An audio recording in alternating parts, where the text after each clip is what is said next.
Welcome to the Boone County History and Culture Center's Meet the Author program. I'm David Weber. For the next couple of months, when COVID is affecting us, we will be doing one Zoom interview a month. After that, we will go back to the third Saturday meetings at 10:30 a.m. at the History and Culture Center. Our goal is to present mid-Missouri authors or people who know a lot about Missouri. If you have suggestions, please send them to me either at the History and Culture Center or at my University of Missouri email. Today, our guest is Marlene Lee. She has written 5 fiction books. Okay, the first is The Absent Woman. It was her first one published in 2013. Then Rebecca's Road, it's really a collection of short stories. It was published the same year. And the third book is Scoville, which is I guess 3 novellas, is what they technically call them. And he's a detective in each of the 3 stories. The fourth book is Limestone Wall, which is actually based in Jefferson City, and it's from a home that's overlooking the old Missouri State Prison. And then her 5th book is No Certain Home. And, it's about a Missourian who's I guess a spy and spent some time in China. So I'm not sure which of these 5 books I should start with, but perhaps I will ask our guest, Marlene Lee. Thank you, Marlene, for making time for us today. Well, thank you. What, so I thought we'd talk a bit about your 5 works, and then I know you have a short story that's forthcoming, and which I've read, and if you read from that in a couple of minutes. But one thing that interests me about the books is not only the variety of themes and characters, but the geographic diversity, let's call it, from the Puget Sound to California, Jefferson City. So have you lived in all those places, and why do you have so much geographic variation? Well, I have lived in a lot of those places, and I'm usually inspired to write about the settings where I happen to be living or that I happen to know well. So I think my first book I was writing when I lived in Washington State, near it was near Puget Sound, but I think people there call it the Juan de Fuca Straits. It's right there by Everett. That's right. Yeah. So I was in between Everett and a little east of Everett, and we did have a boat, an old wooden sailboat, and there are scenes in The Absent Woman book you're talking about, I think. Yeah, the first one, Yeah, the first published book. And so the sailing is knowledge, a little bit of knowledge that I picked up there. Another book later is set in Jefferson City, where I grew up. And so I sort of pretended the main character who had lived in New York, where, as a matter of fact, I was living at the time, but she was homesick. Her husband died in New York City, and she wanted to come home. And she came back to Jefferson City. And I spun a whole fiction around that with some mystery about her mother. And then let's see. Yes, there's a book that you mentioned you were reading called Rebecca's Road. Yes. She takes a road trip, and there's a different sort of chapter for the parts of the country that she is traveling through, and I actually made that very same trip. So that was fun. I've probably left something out. Oh yes, Scoville. The 3 mystery novellas. Yeah. That takes place in a little town on the coast of Oregon, very near the California line. That's what I thought. Yeah. I live. Yeah. Huh. So, what was your occupation before you got into writing? So, I was a teacher for about 10 years, and then I became a court reporter when I was 40. yeah, oh, court reporter. Yeah. So, does that impact you? Did your court reporting experience influence you? For example, Scoville, did that have much of a Yes, impact? the main character is a court reporter. Yeah, but even the detail of his cases and stuff. No, although the first mystery, the first little novella is a mystery, a horrible story that I heard about from some neighbors. And it involved some real people in Oregon where there was actually a body burned in a barbecue pit. And that is very atypical for my books. I'm not too interested in violence, but that was actually the very first serious writing that I did. I didn't start writing until I was 40. Was that right? Huh. I started with a short, simple mystery. And that wasn't published until after most of my other books were published. And I noticed the first book was published in 2013, which is only 7 years ago.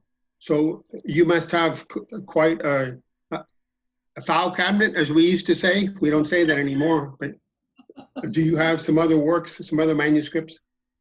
I have, I've written about 11 novels, and I think there are 2 or 3 that are still, that I think are marketable. Some of the others probably were more practice or more exercises.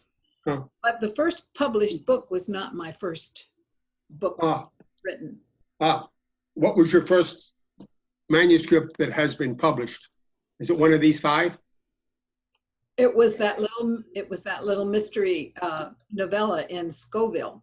Oh, yeah. That was the first. And then the second 2 I wrote much later, living here in Columbia, because my British editor of the British publishing house, Holland House Books, read that first mystery. He said, I really like it, but it's too short for a book. Can you write something more to fill in a book length manuscript? And I said, I live in Missouri now, I said. And when I lived back in Oregon and wrote that little story, I said, that was 20 years earlier. And I don't think I can write a book set in Oregon. So can I change the setting to Missouri? And he said, but the Oregon setting is almost like a character, and we need that. So I tried to remember, I tried to put myself back in the Oregon environment. And so I wrote the next 2 that constitute that book, Scoville. So I've never published any fiction.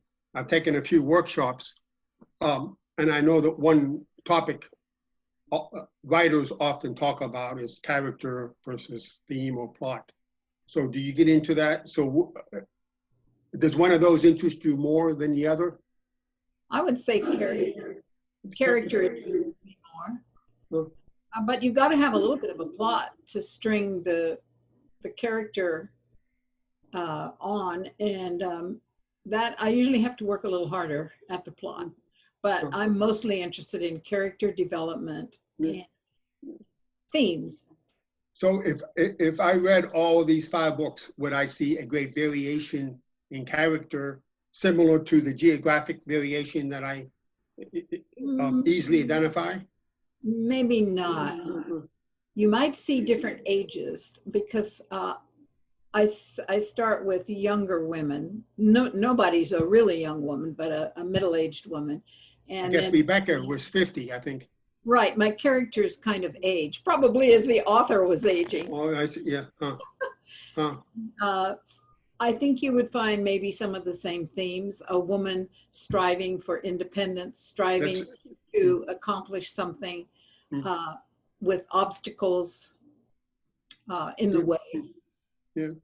And then I do appreciate, and I don't have any examples off the top of my head, but every now, I mean, you do have a way with words, as we say, right?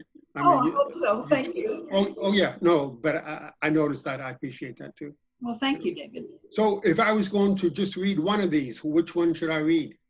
Because I'm a busy guy, you know. I know. You're a busy, I important. know.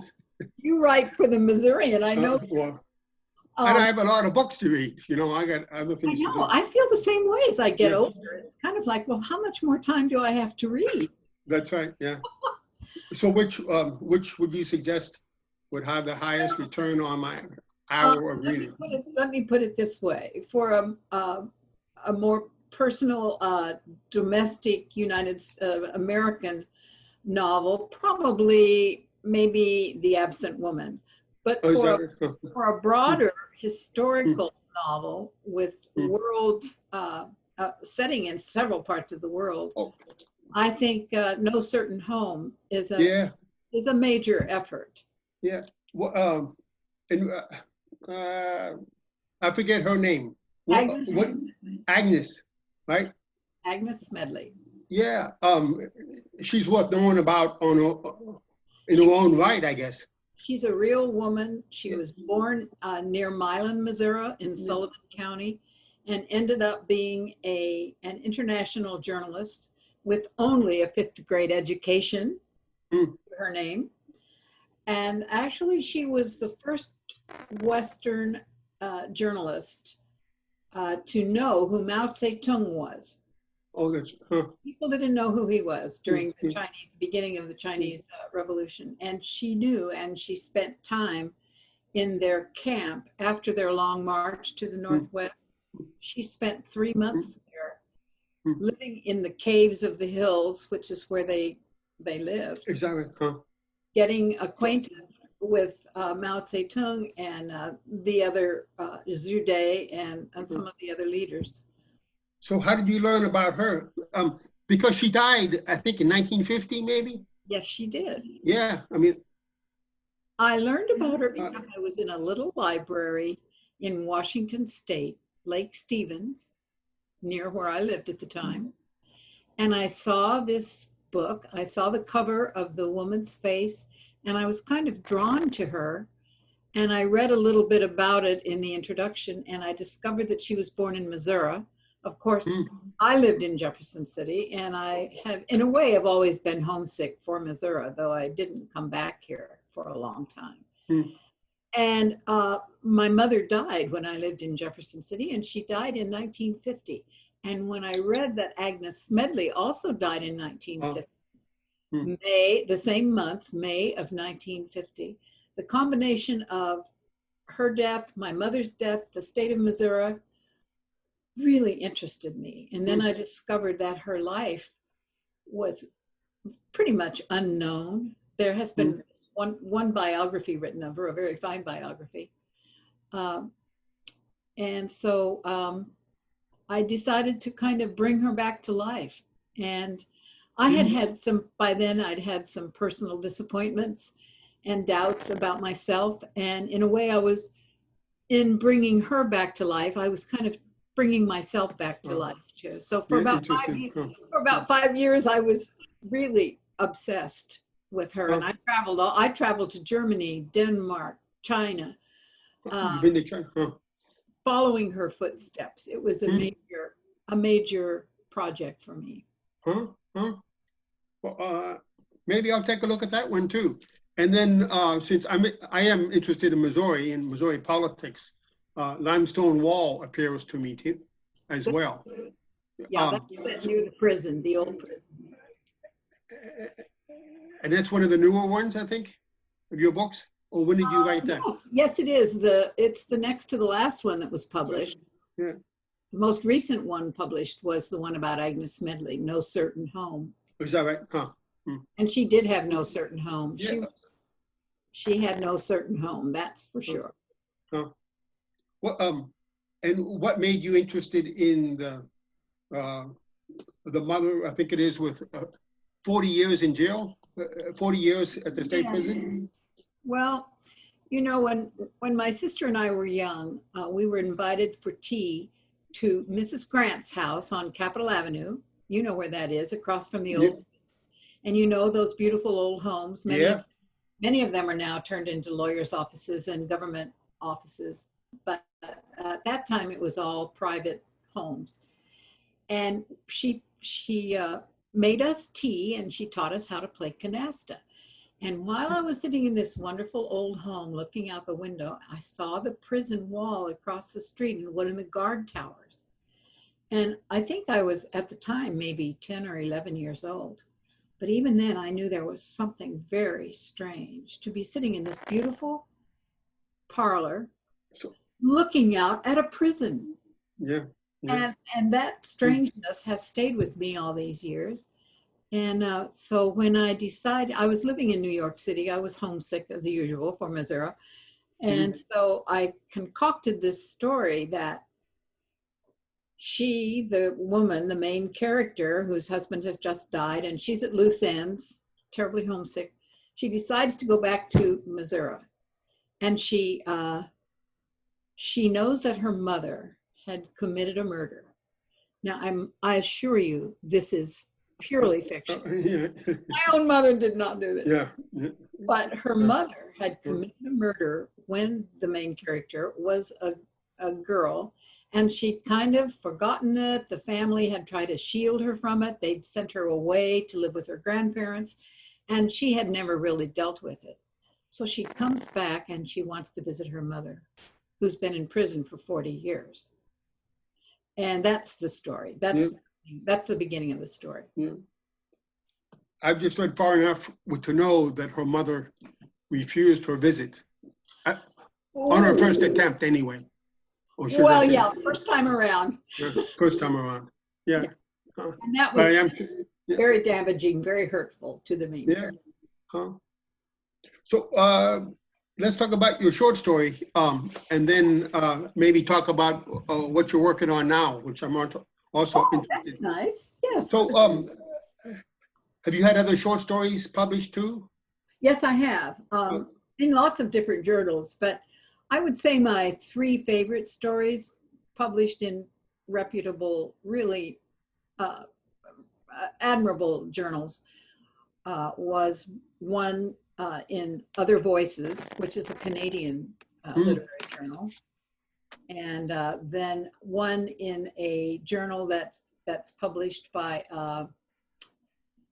I can't think of the college in Rhode Island, but anyway, it's called Roger, a magazine of the arts and literary. It's a magazine of literature and arts. Sorry, those two, and then many others, but some of them are out of print. You know, it's hard to get a short story published. I was curious. Do authors tend to work, I guess, short form and long form? I mean, is it the same skills, or are short stories different? A lot of authors do both. I really prefer working on a novel, and you have more time for reflection and meandering in a novel. A short story needs to be really carefully constructed. Short stories are not that easy to write. Is that right? So I enjoyed this one. It's called The City of Tomorrow. Why don't you pick a place and start reading? All right. This is coming out at the end of this month in the Southern Humanities Review, which is a journal published by Auburn University. And on page 2, I'll begin. And I'll just tell you that the main character, Larry, works for a small Midwestern town convention bureau, and he's very ambitious for his small town to become a major hub. And he's a disappointed man in his daughter in some ways. He grew up in a little town, fictional, called Herndonville. So he's going to go back to Herndonville today, this afternoon, drive back to see his daughter. Larry's daughter and son-in-law lived south of the river near Herndonville, the little town where he'd grown up. He put on sunglasses against the disk of sun flattening at the horizon. This section of the river road wound west before turning south again. During summer and fall, it was a hard, glaring drive. If he were home in Ellington right now, he'd be mixing himself a martini, but he was willing to sacrifice a cocktail for the pleasure of seeing Jennifer and John. Organic apple juice was a small price to pay. "Daddy," said Jennifer, coming out onto the porch as her father turned off the blacktop onto gravel. He got out of the car, climbed the 3 porch steps, and opened his arms. "Hi, sweetie. How's country life?" Jennifer rested her head against his sports jacket, then held the screen door open. Inside, he shook hands with his son-in-law while his daughter went for the comfortable sweater always left hanging on its hook. John brought out apple juice and the 3 sat down in front of the weather report. "I suppose there's a lot happening in Ellington these days," said Jennifer, turning down the volume. "As you would expect," Larry said, resting his glass on the broad arm of the chair, "from the city of tomorrow." While the room slowly settled into absorbing twilight, his vision of Ellington's future floated pleasantly above the faux wood paneling and linoleum floor. "There'll probably be some work in Exposition Hall for you and Sutton Construction before long," Larry said to John when the broadcast was over. "Sutton mentioned something about a trade show. We'll need walls, booths, display supports. It'll be a big show, a lot of build out." John picked up the remote control and turned off the TV while his father-in-law ticked off materials, costs, and deadlines. "When's Sutton going to realize he needs a partner?" Larry asked after Jennifer had left for the kitchen. "He talks about a partnership," said John, stretching his legs, "but I'm not interested. It's nice to get the occasional paycheck, but Jennifer and I have a farm to run." Larry didn't think of his daughter and son-in-law as farmers. They raised some chickens, tended a garden, watered a few fruit trees, but that wasn't running a farm. As long as they were going to live off the land, he told them more than once, they should increase their acreage and sell on a large scale. Sure, people drove from Herndonville for eggs and herbs and fresh produce, but there wasn't an adequate population base to support the so-called farm. Not taking him or the future seriously, they smiled tolerantly and listened with little interest. Years ago, the summer Jennifer graduated from high school, Larry had shouted to his wife, "They've offered her an academic scholarship to Oberlin. She's got lots of ability. She'll be in a great college." But Jennifer's mother, without imagination, without foresight, hadn't wanted the girl to leave Herndonville. Decades of arguing finally came to a head, and he'd moved to an apartment in Ellington where he was already on the staff of the Visitors and Convention Bureau. His wife moved back in with her parents, and his daughter married her hometown boyfriend, who grew a garden and worked part-time as a carpenter. And Jennifer herself, she'd gone to the nearest state college, and now she was teaching 2 classes of remedial English at Herndonville High and helping her husband raise a few chickens and weed the garden. Larry had wanted so much for her. I'll stop there. Very nice. Yeah, I like that. Thank you. So, a lot of with generational tensions, generational conflict. Yeah. So, you know, and what struck me interesting about this too is it's Larry who's going to evolve or to be the focus of your attention anyway. Right. Yeah. I guess sometimes I am pretty interested in older people because I'm an older people too now. Yeah. Well, so am I. So most of us are, I think. Well, most of the people we know anyway. So when did you start working on this? I mean, I wrote this about probably a year or 2 ago, living here in Jeff City. And it took a long time to get responses from journals. And finally, Southern Humanities Review expressed interest in it. And it's taken this long for it to come into print. Yeah. No, of the parts of the work, of your work that I've read, I mean, and this could be me, I suppose, but I sort of key in on like your knowledge of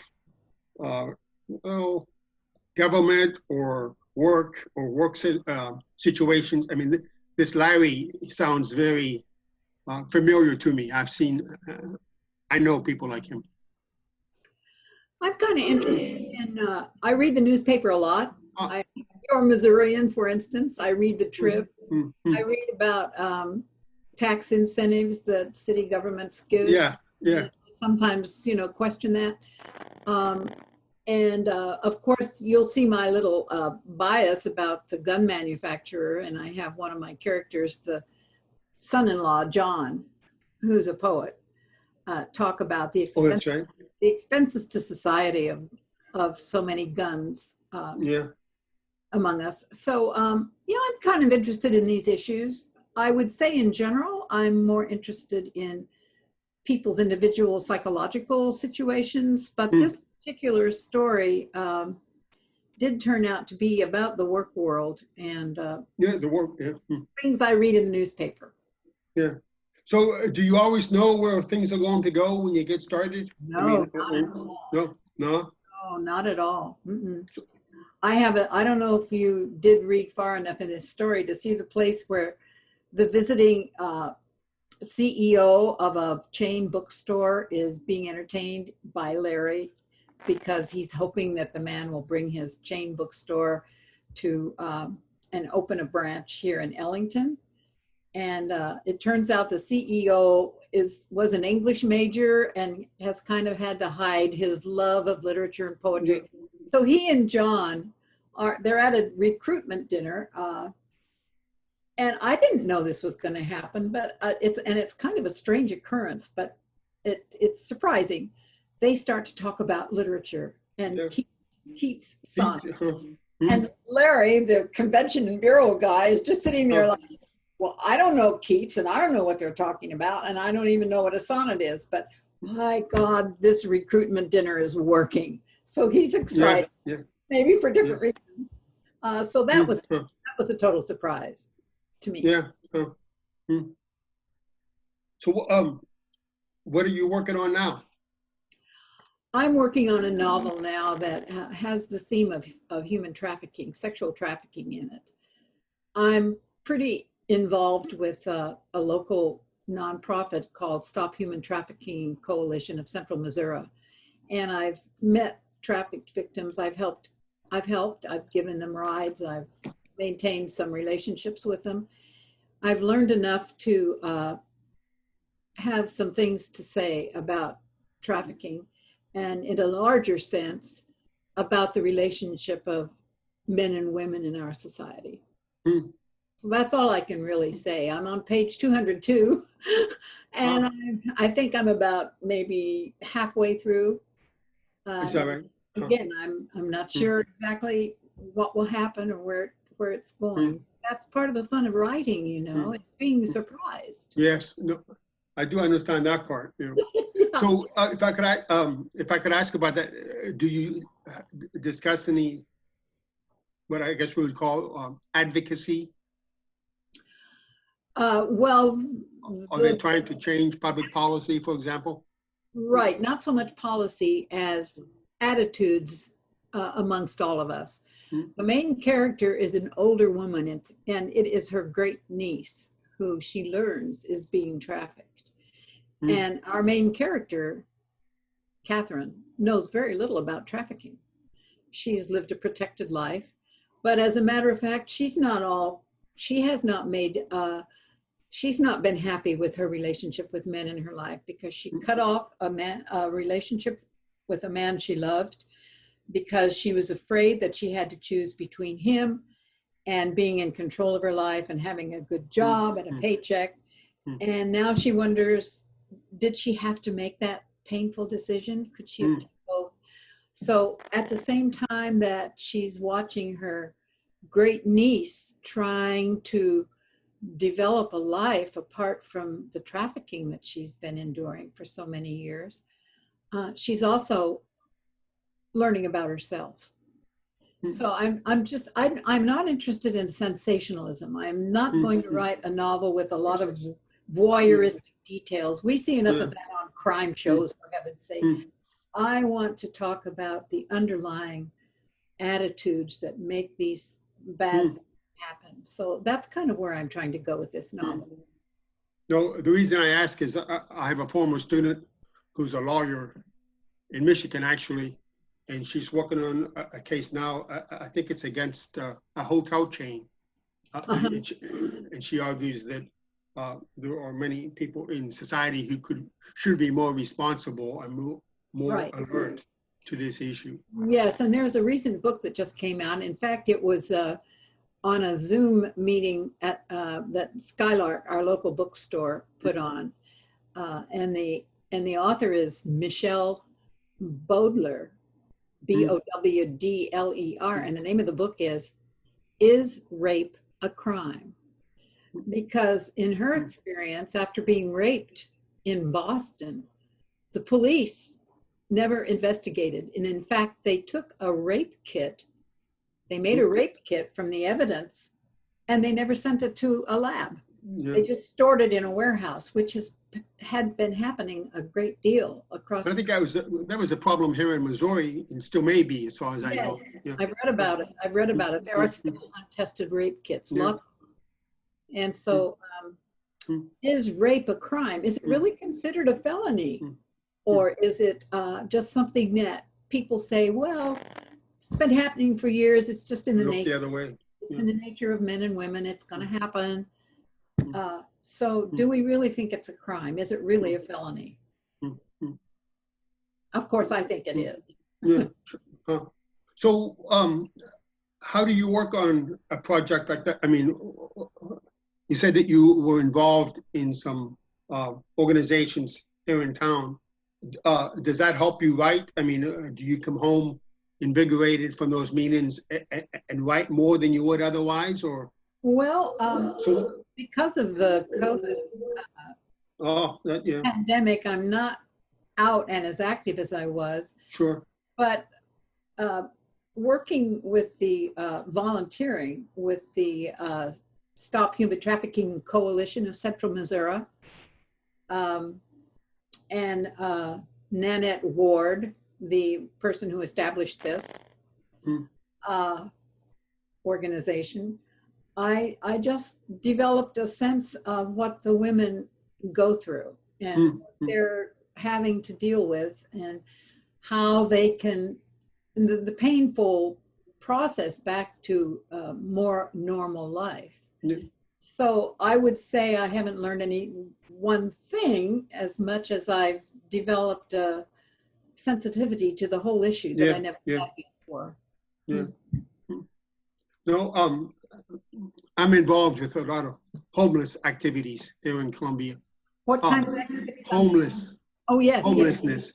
Yes. But I've often thought that I am not alert. I mean, most of the people I see are adult men, but we do have a few women and younger women. And, you know, I know who to refer them to, but I don't know what their conditions might be or what their needs might be. And I've often thought that's a topic that, you know, volunteers should be more familiar with. I think writing this book has been my effort to not just learn the facts, but to feel my way into what the crime really is, because trafficking is a crime. And so it's been an exploration for me. And by the way, homelessness and drugs and guns, all of these intersect with trafficking. Yeah, I can imagine so. You know, but and you read that fact, and it's meaningful. But if you're giving a ride to a woman you know pretty well, she doesn't have a car, she doesn't have any money, needs to get to the doctor or the hospital, and you talk to her, you get a close-up feeling rather than just reading about the facts. Well, we shouldn't stick on this topic too long, but let me make another comment. A couple of times I've been at the public library at closing time, and there was a woman, the same one, who needed a place to go. So she had a bed, but it was far away. So I said, you know, I should be able to find a woman or a police officer to take her to her destination, because I didn't want her to get involved in, you know, have any risk. Right. And I posted that on Facebook, and, you know, some people didn't think I was very courageous, and other people said that was smart of me, you know, but I felt bad when she was walking down the street in the snow, you know, on a cold night. Yes, yes, you just feel I didn't know what to do. Yeah. you don't know what to do. And she would not have known if your intentions were good or not. Sure. So I can understand how you felt. Yeah. Yeah. And I had talked to her before. So, do you tend to work on one thing at a time? I mean, do you have other things going, or so what's your daily life like? Oh, my daily life? Well, like a lot of ours, it's pretty much at home these days. Yeah. But I used to. Before, so I saw that you used to hang out at Lakota. I always wrote in the mornings at Lakota because Is that right? Huh. I could do a lot there. I looked forward to the coffee. I saw a few friends and could exchange, you know, greetings and feel the hum of conversation around me without actually being distracted.